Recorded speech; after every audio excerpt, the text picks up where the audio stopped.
Et salut à tous, c'est Léger Gaming et aujourd'hui on se retrouve dans une nouvelle vidéo sur Mario Kart Wii.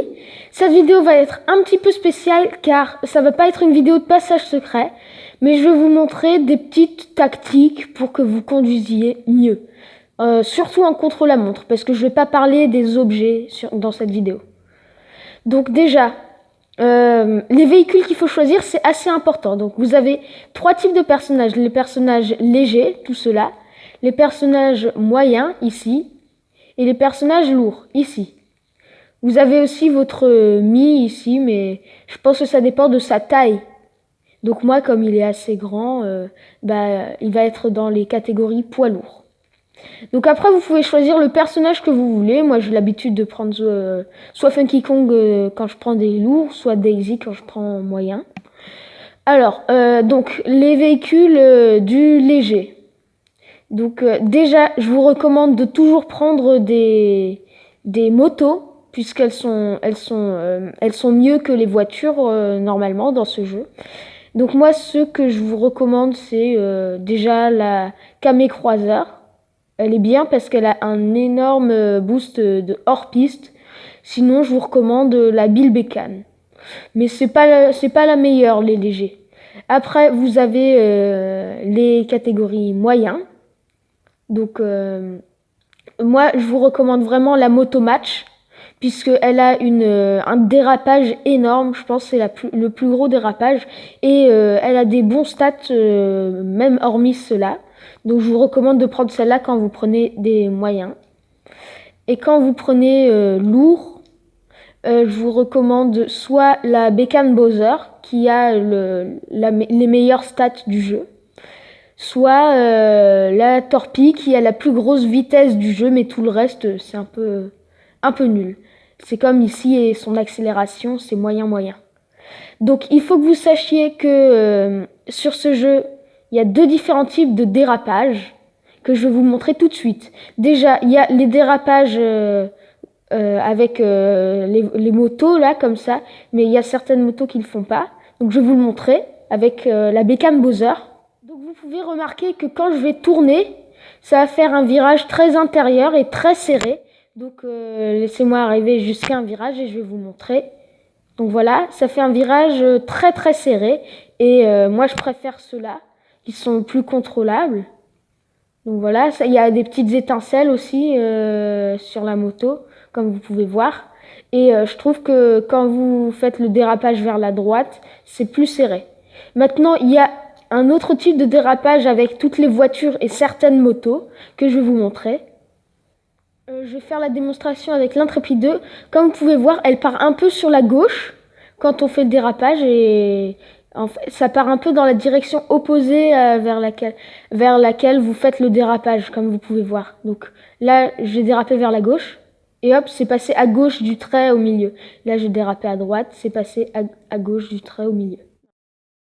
Et voilà, donc ça prend des virages beaucoup moins serrés et je trouve beaucoup moins contrôlable, mais il y a l'étincelle rouge qui vous donne un plus gros boost d'accélération. Quant aux motos là qui font vers l'intérieur, et ben ça fait que des étincelles bleues. Et voilà, mais moi je vous recommande pour les débutants déjà de prendre ce virage-là. Et après, lorsque vous savez plus contrôler vos véhicules, pas comme moi là, vous pouvez prendre les virages intérieurs. Donc moi j'ai du mal à m'habituer au dérapage intérieur. Mais après, j'arrive même plus à contrôler les voitures avec le dérapage extérieur, comme vous pouvez le voir. Donc voilà. Après, je vais vous montrer la différence entre manuel et automatique. Donc déjà là, je suis en manuel. Donc moi, j'utilise la manette Wii.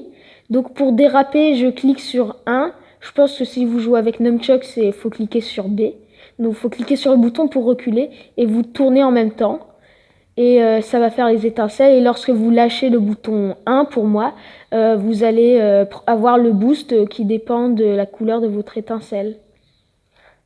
Voilà. Donc cette fois-ci, j'ai pris automatique. Et donc si je clique sur 1 en tournant, ça va rien faire. Et si je tourne tout simplement, ça va faire un dérapage tout seul. Donc d'où automatique, comme vous pouvez voir. Donc je recommande aux débutants de prendre ce type de dérapage. Donc c'est des virages un peu plus serrés que manuel, comme vous pouvez voir.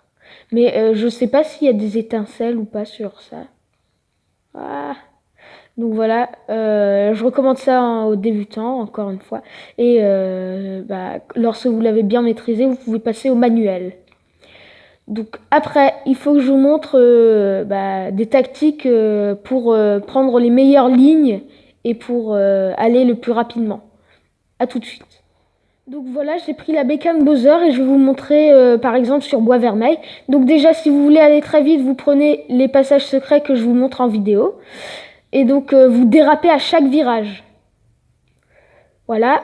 Après, quand vous avez une ligne droite, moi je suis sur manette oui, mais je sais pas trop sur les autres, vous secouez ou vous tiltez votre manette vers le haut en faisant un mouvement brusque. Ça va faire une roue arrière. Et donc, ça augmentera un petit peu la vitesse de pointe. Et par contre, si vous voulez tourner en roue arrière, il faut faire un dérapage ou ressecouer la manette. Parce que si vous tournez, là je tourne au maximum, vous pouvez voir qu'il ne fait rien.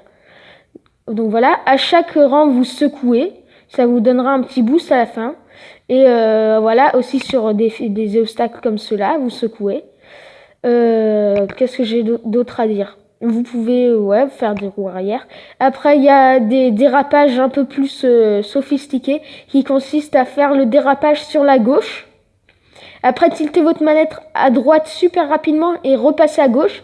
Ça va faire un truc un peu comme ça. Là j'étais en montée, donc ça vous a pas trop bien montré. Donc il va sauter vers la droite et faire un dérapage vers la gauche en même temps.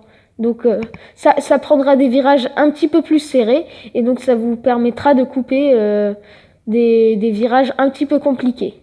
Et donc finalement, il y a sur ce jeu, essayez de rester le moins longtemps en l'air puisque c'est beaucoup plus rapide de toucher le sol. Et là, vous allez sauter quand vous allez prendre le bout de l'accélérateur, des couleurs, tout ça, des accélérateurs. Vous allez cliquer sur 1 pour sauter tout droit, mais pour faire des dérapages, mais sans tenir des directions. Et donc vous allez essayer de toucher la partie lointaine, enfin le bout de l'accélérateur. Et donc ça vous fera faire si vous secouez, ça vous fera faire une technique comme ça là. Je vous ai pas dit, vous secouez et ça vous fera aller beaucoup moins haut et donc ça vous fera gagner un petit peu de temps, mais ça se voit presque pas. Mais ça aide beaucoup quand même si vous arrivez à le faire assez répétitif, assez souvent. Donc voilà. Après, bien sûr, vous essayez de prendre l'intérieur des virages, bien sûr, et vous essayez de prendre tous les passages secrets, roue arrière, intérieur, tout ça, l'autrique, ça s'appelle comme ça. Vous secouez à chaque rampe, et voilà. Je pense que je vous ai tout dit. Donc bon courage pour vos contre-la-montre, et j'espère que je vous aurai fait faire des temps plus petits. Donc je vous dis à très bientôt dans une prochaine vidéo. Salut à tous!